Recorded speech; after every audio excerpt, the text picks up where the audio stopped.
જ ઐતિહાસિક દિવસ છે। ગુજરાતભરના લોકો આ ઐતિહાસિક દિવસને જોઈ રહ્યા છે અને માણી રહ્યા છે। વર્ષોથી ગુજરાતની જનતા જે ક્રાંતિ, જે ફેરફારની, પરિવર્તનની રાહ જોઈ રહી હતી, એ ફેરફાર આવવાની શરૂઆત થઈ હોય એવી ઉત્સાહની અને હર્ષની લાગણી ગુજરાતની જનતા અનુભવી રહી છે। સાધારણ પરિવારમાંથી આવતો અને ગામડાનો એક ખેડૂતનો દીકરો ભારતના મહાન સંવિધાનની તાકાતથી અને લોકોના સહયોગથી ધારાસભ્ય બન્યો છે, એ વાતનો હરખ આજ ગુજરાતના એક એક વ્યક્તિના ચહેરા ઉપર દેખાઈ રહ્યો છે। આજે જ્યારે મારી ગુજરાતની વિધાનસભાના સભ્ય તરીકેની શપથવિધિ થવાની છે, એ વાતનો ઉત્સાહ ગુજરાતના ગામડા સુધી પહોંચ્યો છે। એ બદલ હું ગુજરાતની સૌ જનતાનો ખૂબ ખૂબ આભાર વ્યક્ત કરું છું।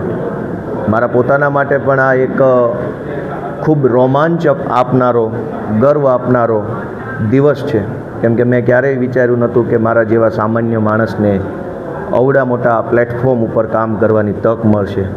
ગુજરાત વિધાનસભાની અંદર આપણા દેશના, આપણા રાજ્યના મહાન નેતાઓ, ક્રાંતિકારી નેતાઓએ પણ આ વિધાનસભા ગૃહને શોભાવ્યું છે, એની શોભા વધારી છે। એવા ગૃહની અંદર બેસવાની મને તક મળશે, એ માટે હું મારી જાતને ભાગ્યશાળી માનું છું।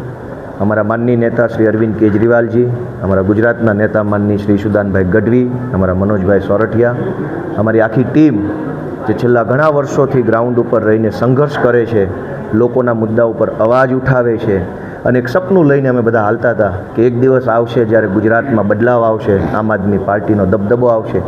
એ સપનું સાચું પડવાનું શરૂ થયું હોય એવું બધાને લાગી રહ્યું છે। ત્યારે હું અમારી આખી સમગ્ર ટીમ અને ઈશુદાનભાઈના નેતૃત્વમાં કામ કરતા એક એક કાર્યકર્તાને પણ હું આજે નમન કરું છું, એમનો આભાર માનું છું। વિસાવદર ભેંસાણની મહાન જનતાએ મને જે તક આપી છે, એ બદલ હું વિસાવદર ભેંસાણ જૂનાગઢ ગ્રામ્ય વિસ્તારના મતદારોને પણ બે હાથ જોડીને નમન કરું છું। અને આ ઐતિહાસિક દિવસે, ઐતિહાસિક ક્ષણે હું આપણા ગુજરાતના લોકપ્રિય ખેડૂત નેતા સ્વર્ગસ્થ કેશુબાપા પટેલને પણ વિનમ્ર શ્રદ્ધાંજલિ અર્પણ કરું છું, એમને હું યાદ કરું છું અને પ્રાર્થના કરું છું કે કેશુબાપાએ ગામડું, ખેડૂત અને ખેતી માટે જે કાંઈ પોતાનું યોગદાન આપ્યું છે, એ રસ્તા ઉપર અમે ચાલી શકીએ। ગામડા માટે, ખેડૂત માટે, ખેતી માટે અને યુવાનો માટે અમે કંઈક સારું કામ કરી શકીએ, એવું ઈશ્વર અમને બળ આપે એવી પ્રાર્થના કરું છું। ગોપાલભાઈ, ક્રાંતિ અમૃત્યા પરમ દિવસે